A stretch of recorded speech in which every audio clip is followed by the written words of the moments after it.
5 reasons why Kingpin is the best villain yet in the MCU. The latest release of Marvel's Daredevil Season 3 on Netflix has been the talk of the town recently, and the geekdom just couldn't get enough of Vincent D'Onofrio's Wilson Fisk, aka the Kingpin. Back when Kingpin appeared for the first time on the MCU scene in Daredevil Season 1, the fans were instantly blown away by the imposing crime lord whose mission in life is to take full control of Matt Murdock's beloved Hell's Kitchen. 2 seasons later, the feeling still remains.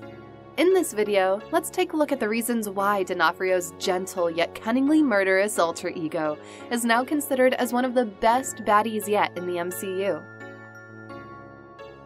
Number 5. A man with a plan. The MCU is full of cunning villains, but no one could get close to the Kingpin's level of street smart. The new season reveals how Fisk managed to rise up from the ashes to become more powerful than ever, and he doesn't even need a certain kind of superpower to pull this feat. What he lacks, he made up with his wealth, physical prowess, and most importantly, superb mental acuity. It's like Batman, but obviously Fisk is on the other side of the moral spectrum. Like his name suggests, Kingpin always manages to stay on top of any situation. No matter how many times Charlie Cox's titular character defeated him, Kingpin always seems to be only a few steps away from taking back his throne. Although he couldn't take the likes of Thor, Iron Man, or Spider-Man fully head-on, it doesn't mean he couldn't ruin their lives.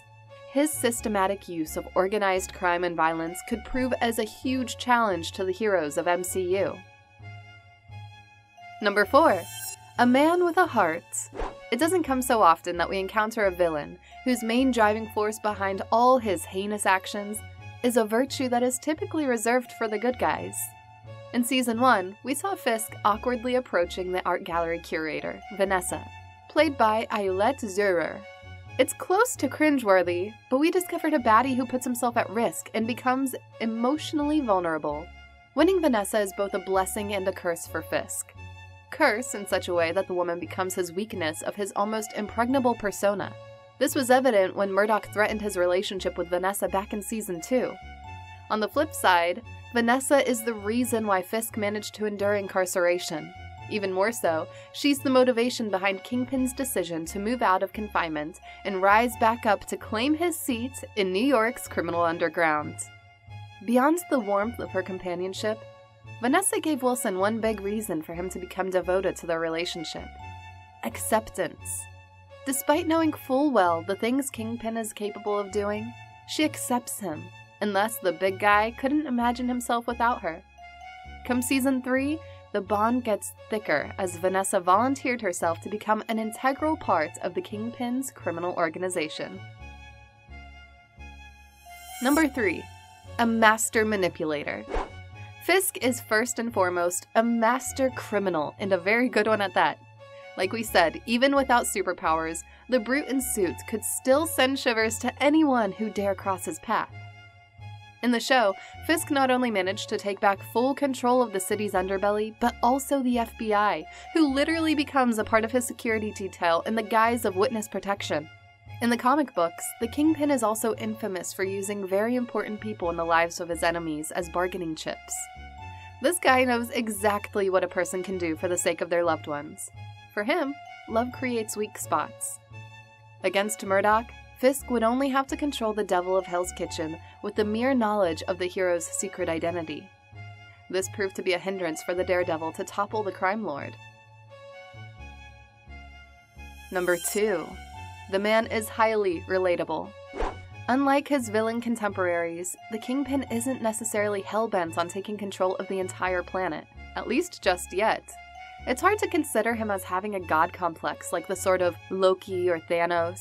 Rather, he's the kind of person with understandable ideals and relatable goals. His goal is simply to rule the city he claims as his own, in absolute authority, with everyone living at the mercy of his whims. Yet, this doesn't necessarily turn him into a monster, but instead an understandable member of the human species who longs for nothing but comfort and security in life. Humans, as we are, we also share the same feeling of greed, pride, and hatred that we see in Fisk. Although we couldn't discount the fact that Kingpin is capable of unleashing these emotions in an unimaginable degree, regardless, the notion of him being a terrible person is still grounded in reality. And number 1, A Hope for Redemption. Exclusively referring to the Netflix show, it's easy to say that the Kingpin is one of those villains who still have hope for redemption, at least in the eyes of the viewers. Throughout the 13 brand new episodes of the season, the viewers were offered a new perspective to see the true depth of the character, who can now be more likened to Matt Murdock. It's like the Daredevil and the Kingpin are on the different sides of the same coin.